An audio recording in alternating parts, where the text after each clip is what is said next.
یا رب لک الحمد کما ینبغی لجلال وجهک وعظیم سلطانک اللهم صل علی محمد وعلی آل محمد کما صلیت علی ابراہیم وعلی آل ابراہیم انک حمید مجید اللهم بارک علی محمد وعلی آل محمد کما بارکت علی ابراہیم وعلی آل ابراہیم انک حمید مجید۔ السلام علیکم، میں آپ کی سٹوری ٹیلر محمد علی۔ آج ہم اپنی کہانی کا اگلا سلسلہ، سیرت النبی کا اگلا سلسلہ شروع کرنے سے پہلے کچھ ایک دو باتیں ہیں جو ہم جان لیں۔ سب سے پہلے تو ہمیں اس چیز کا شکر ادا کرنا ہے کہ اللہ تعالیٰ نے ہمیں ایمان کے ساتھ مسلمان بنا کر پیدا کیا۔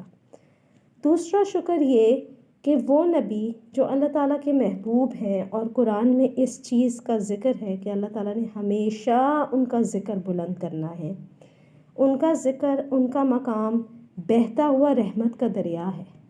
آج ہم اور آپ اگر اس میں جڑ رہے ہیں، میں کہہ رہی ہوں، آپ سن رہے ہیں، تو ہم اللہ تعالیٰ کی دی ہوئی اپنے کانوں اور زبان کی نعمتوں سے اس رحمت کے دریا سے صرف اپنے آپ کو بھگو رہے ہیں۔ اس میں اس رحمت کے دریا کو فرق نہیں ہے کہ صرف اور صرف ہمارے ہی حق میں بہتر ہے۔ اس لیے یہ وہ تعلق ہے، یہ وہ پہچان ہے جس نے ہماری آخرت میں ہمیں جنت میں لے جانا ہے، جس نے ہمیں حشر کے میدان کی سختیوں سے پار لگانا ہے۔ اس لیے دل کے کانوں سے سنیے اور میرے لیے خاص دعا کیجیے کہ جتنی بھی شیطانی رکاوٹیں ہیں وہ نہ ہوں اور ہم بہترین طریقے سے اس سلسلے کو جاری و ساری رکھیں۔ جی، اب ہم واپس آتے ہیں اپنی سٹوری کی طرف۔ ہم نے پہلے پڑھا کہ حلف الفجار کے بعد حلف الفضول کا ایک معاہدہ ہوا امن کا، اور اس کے بعد آپ صلی اللہ علیہ وسلم 20 سال کے ہو چکے تھے اور انہوں نے عملی طور پہ تجارت شروع کر دی۔ اب تجارت کرتے کرتے انہیں کاروبار کا کافی تجربہ حاصل ہو گیا۔ پہلے وہ تجارت کرنے والے قافلوں کے ساتھ جایا کرتے تھے۔ اب الحمدللہ اللہ تعالیٰ نے 25 سال کی عمر میں، 5 سال کی مستقل مزید محنت کی عمر میں، اللہ تعالیٰ نے ان کو ایک خاص تجربہ دے دیا کہ اب وہ خود قافلہ بھی لے جاتے تھے۔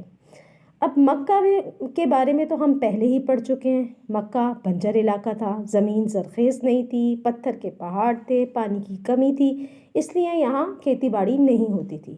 اس کے علاوہ ابھی تک دنیا میں انڈسٹریل ریولوشن یا فیکٹریز یا انڈسٹریز بھی نہیں تھیں۔ وہاں کے لوگوں کو اگر ذریعہ معاش کچھ تھا اور ان کی ایکسپرٹیز کچھ تھی تو وہ صرف اور صرف تجارت تھی، اور قریش کا خاندان اس تجارت میں خصوصی ایک مقام رکھتا تھا۔ اس قریش کے خاندان میں آپ صلی اللہ علیہ وسلم کا مقام ان سب سے الگ اور اونچا تھا، کیونکہ آپ اپنے کردار، محنت، سچائی، راست بازی اور امانت داری سے ایک بہت بلند مقام بنا چکے تھے۔ پرانے زمانے میں عرب میں تجارت بہت مشکل تھی، کیونکہ سفر بہت لمبے ہوتے تھے، سفر کی سہولتیں نہیں ہوتی تھیں، سواریاں آرام دہ نہیں تھیں، راستے محفوظ نہیں تھے، راستوں میں کوئی سرائے اور جائے مقام، کوئی ہوٹلز، کوئی ریسٹورنٹس نہیں تھے، لٹیرے جا بجا تھے، جگہ جگہ لوٹے جانے کا خطرہ ہوتا تھا، اور جب تک اپنے وطن واپس نہیں آ جاتے تھے یہ خطرہ رہتا ہی تھا۔ اس لیے مخصوص سیکیورٹی گارڈز کو قافلوں کی حفاظت کے لیے اس کا انتظام کرنا ضروری ہوتا تھا۔ علاوہ ازیں راستے میں کہیں کھانا پینا نہیں ملتا تھا، اس لیے کھانے پینے کا سامان، کھانے پینے کا انتظام، اس کا خرچ، بیماری کی صورت میں علاج، اس کام کو اور بھی مشکل بنا دیتے تھے۔ ہم پہلے ہی پڑھ چکے کہ عرب کے لوگ سال میں 2 دفعہ سفر کرتے تھے، گرمی اور سردی میں۔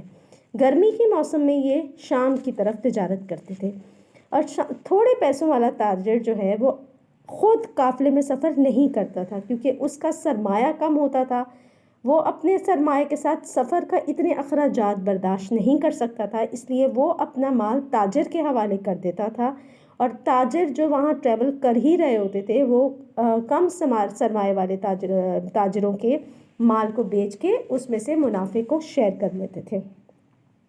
آپ صلی اللہ علیہ وسلم چونکہ حضرت ابو طالب کے ساتھ تھے، اور حضرت ابو طالب کی مالی حالت اتنی اچھی نہیں تھی کہ وہ خود اپنا ذاتی سرمایہ لگا کے تجارت پہ جاتے، اس لیے آپ صلی اللہ علیہ وسلم اپنے چچا حضرت زبیر بن عبد المطلب کے ساتھ مل کر پارٹنرشپ پہ تجارت کرتے تھے۔ رسول اللہ صلی اللہ علیہ وسلم نے اپنے چچا حضرت عباس کے ساتھ بھی یمن کا تجارتی سفر کیا۔ اب ان تجارتی سفر پہ آپ صلی اللہ علیہ وآلہ وسلم نے ملک شام، حبشہ، یمن اور بحرین کا سفر کیا۔ رسول اللہ صلی اللہ علیہ وسلم نے مکہ اور دوسرے ملکوں میں تاجروں سے اچھے تعلقات بنا لیے تھے۔ اس کی وجہ یقینی طور پہ آپ صلی اللہ علیہ وسلم کا بلند اخلاق، بہترین دیانتداری اور کاروباری اصولوں کی سختی سے پابندی کرنا تھی۔ مختلف لوگوں کی تجارتی ذمہ داریاں ادا کرتے کرتے رسول اللہ صلی اللہ علیہ وسلم کو 5 سال ہو چکے تھے۔ گرمیوں کے موسم میں چونکہ ملک شام کے لیے تجارت کا سفر تیار تھا اور جو تاجر خود نہیں جا سکتے تھے وہ دوسروں کو اپنا سفر سامانے تجارت دے دیتے تھے۔ اسی طرح یہ ہوتے ہوتے شام کا قافلہ بہت بڑا ہو جاتا تھا۔ مکہ میں ایک خاتون تھی، حضرت خدیجہ، ان کو ہم حضرت خدیجہ کے نام سے جانتے ہیں۔ اب تھوڑا سا ہم حضرت خدیجہ کے تعارف لے لیں۔ حضرت خدیجہ الکبریٰ عام الفیل سے یعنی آپ صلی اللہ علیہ وسلم کی پیدائش کے سال سے 15 سال قبل مکہ میں پیدا ہوئیں۔ آپ رضی اللہ تعالیٰ عنہ کا نام خدیجہ بنت خویلد تھا۔ ان کا تعلق قبیلہ قریش کے قبیلہ بنی اسد سے تھا۔ ان کے والد کا شجرہ نسب حضرت خدیجہ بن خویلد بن اسد بن عبد العزیٰ بن قصی پہ جا کے آپ صلی اللہ علیہ وآلہ وسلم کے شجرہ نسب سے مل جاتا تھا۔ ان کی والدہ فاطمہ بن زائدہ حضرت محمد صلی اللہ علیہ وسلم کی ننیال کی طرف سے ان کی والدہ کی کزن کے رشتے میں لگتی تھی۔ حضرت خدیجہ رضی اللہ تعالیٰ عنہ کو پاکیزہ اخلاق کی وجہ سے لوگوں نے ان کو طاہرہ کا لقب دیا تھا۔ حضرت خدیجہ رضی اللہ تعالیٰ عنہ کے والد بہت امیر تاجر تھے۔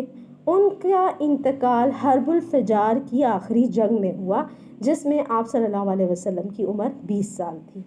وہ بہت بے انتہا دولت مند انسان تھے۔ حضرت خدیجہ رضی اللہ تعالیٰ عنہ کی شادی مالک ابو ہالہ ابن نباش ابن زرغاری ابن تیمیمی اور دوسری شادی عتیق ابن عائل ابن عبداللہ المخزومی سے ہوئی۔ ان دونوں سے ان کے 3 بیٹیاں پیدا ہوئیں۔ عتیق ابن عائل سے ایک بیٹی ہندہ اور ابو ہالہ ابن نباش سے ان کی 2 بیٹیاں ہالہ اور ہند پیدا ہوئی۔ حضرت خدیجہ رضی اللہ تعالیٰ عنہ کے دونوں شوہر وفات پا گئے اور اب آپ بیوہ تھیں۔ دونوں شوہر بھی بہت امیر تھے۔ اس طرح حضرت خدیجہ کے پاس بہت زیادہ مال و دولت تھی کہ حضرت خدیجہ کو اللہ تعالیٰ نے وہ مقام عطا کیا تھا کہ قریش کے لوگ ان کو قریش کی شہزادی یعنی امیرۃ القریش اور عظیم خدیجہ یعنی خدیجۃ الکبریٰ کے نام سے پکارتے تھے۔ حضرت خدیجہ کے بارے میں روایات ہیں کہ نہ وہ بتوں پر یقین رکھتی تھیں اور نہ ہی وہ ان کی عبادت یا پوجا کرتی تھیں۔ حضرت خدیجہ رضی اللہ تعالیٰ عنہ اس قدر امیر تھیں کہ شام کے قافلے میں جتنا سامان تجارت تمام مکہ کے تاجروں کا مل کے کل ہوتا تھا، حضرت خدیجہ کے تجارت کا سامان ان سب کے برابر یا ان سے زیادہ ہی ہوتا تھا۔ اب اتنا زیادہ مال کسی نا تجربہ کار کے ہاتھ میں دینا ممکن نہیں تھا، کیونکہ مالی نقصان کے علاوہ ایک ریپوٹیشن ہوتی ہے، کاروباری ساکھ، کہ جس میں ہمارا ایک مقام ہوتا ہے کہ لوگ ہم پہ ٹرسٹ کرتے ہیں کہ ہم کسی بھی برانڈ پہ یا کسی بھی خریداری کرنے کے لیے کسی دکان یا شاپ یا کسی بھی نام کے ساتھ جڑ جاتے ہیں تو ہمیں اس چیز کا یقین ہوتا ہے کہ وہ ہمارے ساتھ دھوکہ نہیں کریں گے۔ حضرت خدیجہ کو اپنے مالی نقصان کے ساتھ اپنی کاروباری ساکھ کو برقرار رکھنے کا اندیشہ بھی تھا۔ ہمارے پیارے نبی حضرت محمد صلی اللہ علیہ وسلم کے چچا جان ابو طالب وہ رسول اللہ صلی اللہ علیہ وسلم سے کہہ رہے ہیں کہ بیٹا تم میرے حالات کے بارے میں اچھی طرح جانتے ہو، میرے پاس انویسٹمنٹ کے قافلے میں یا تجارت میں لگانے کے پیسے نہیں ہیں کہ میں اپنا ذاتی کاروبار لگا سکوں، اور قوم تجارتی قافلہ لے کر شام جا رہی ہے۔ اسی قافلے میں خدیجہ بھی اپنا سامان لوگوں کے ہاتھ ملک شام بھجواتی ہیں۔ اگر تم اس مقصد سے جا کر خدیجہ سے مل لو تو یقیناً وہ تمہیں باقی لوگوں پر پریفرنس کریں گی، ترجیح دیں گی، تمہیں سلیکٹ کر لیں گی۔ اگرچہ میں ڈرتا ہوں تم کو شام کے ملک بھیجنے سے۔ کیوں؟ کیونکہ حضرت ابو طالب حضرت محمد صلی اللہ علیہ وسلم کو 12 سال کی عمر میں اسی شام کی سفر میں تجارت کی غرض سے لے گئے تھے، اور وہاں کے عیسائی راہب نے ان کو کہیں ان کو یہودی نقصان نہ پہنچائے واپس کر دیا تھا۔ اب حضرت ابو طالب اسی واقعے کے ڈر سے حضرت محمد صلی اللہ علیہ وآلہ وسلم سے کہہ رہے ہیں کہ میں تمہیں وہاں بھیجنے سے ڈرتا ہوں، لیکن تمہیں وہاں کوئی نقصان نہ پہنچے، لیکن ہمارے جو مالی حالات اور موجودہ حالات ہیں اس میں مجھے کوئی اور صورت نہیں نظر آتی۔ رسول اللہ صلی اللہ علیہ وسلم نے پسند نہ کیا کہ وہ کسی کے پاس سوال لے کر جائیں۔ رسول اللہ صلی اللہ علیہ وسلم نے ان سے عرض کیا کہ شاید خدیجہ مجھ سے خود ہی رابطہ کر لیں۔ حضرت ابو طالب نے کہا مجھے ڈر ہے کہ وہ سلیکشن میں کسی اور کو اس کام کے لیے مقرر نہ کر دیں۔ آپ صلی اللہ علیہ وسلم خاموش رہے۔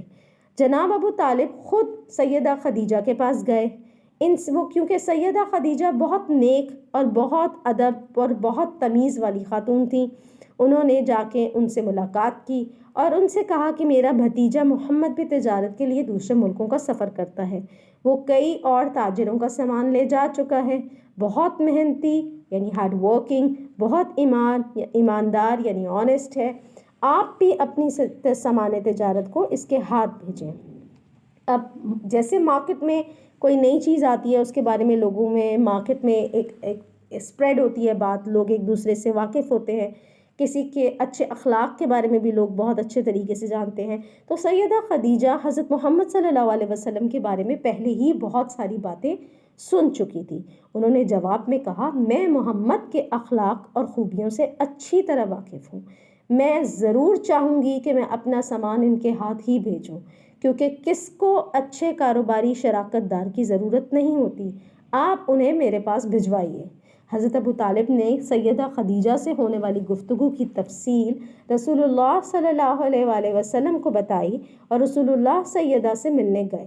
سیدہ خدیجہ نے رسول اللہ صلی اللہ علیہ وآلہ وسلم سے کہا کہ میں یہ ذمہ داری آپ کو دینے کو تیار ہوں، اس کی وجہ آپ کی سمجھداری، آپ کی ایمانداری ہے، میں نے آپ کے اچھے اخلاق کے بارے میں بہت سن رکھا ہے، اگر آپ یہ ذمہ داری قبول کریں گے تو جو معاوضہ یعنی جو پارٹنرشپ کی ڈیلنگ میں باقی لوگوں کے ساتھ کرتی ہوں آپ کو اس سے ڈبل دوں گی، اور میں آپ کی خدمت کے لیے اپنا ایک غلام بھی ساتھ بھیج دوں گی۔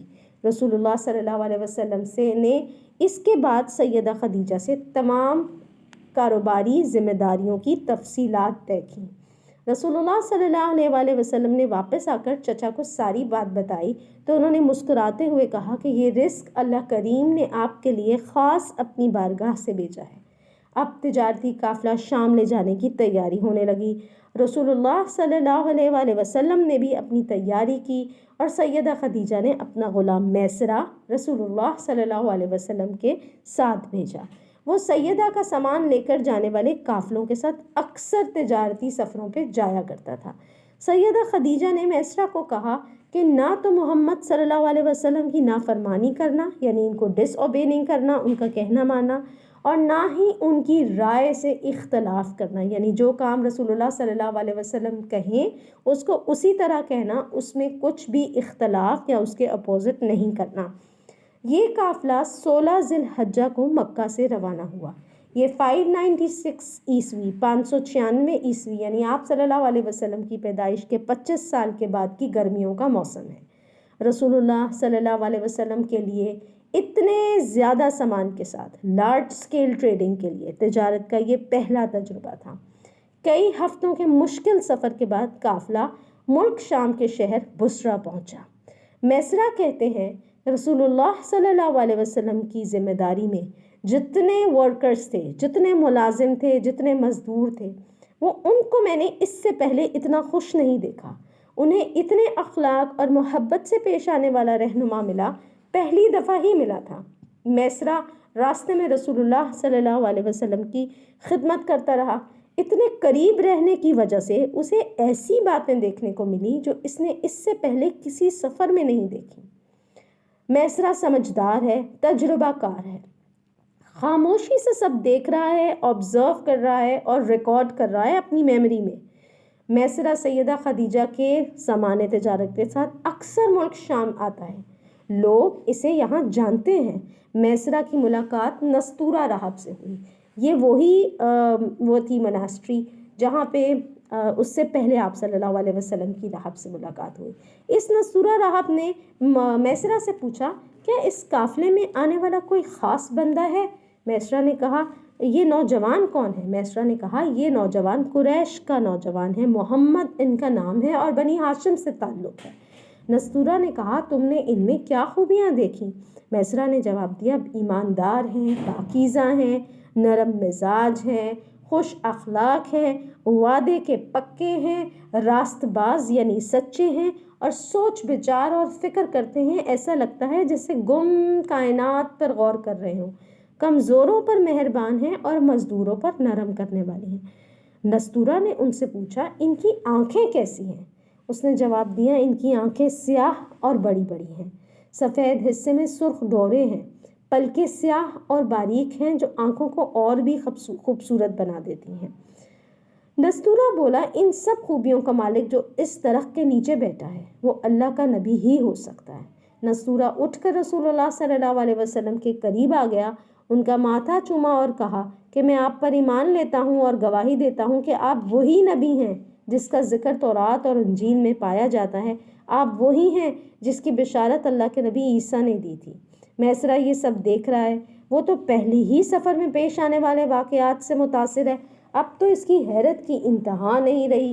میسرہ نے یہ بات اچھی طرح ذہن نشین کر لی کہ محمد صلی اللہ علیہ وسلم اللہ کے نبی ہو سکتے ہیں، کیونکہ ابھی تک نبوت کا دعویٰ نہیں ہوا۔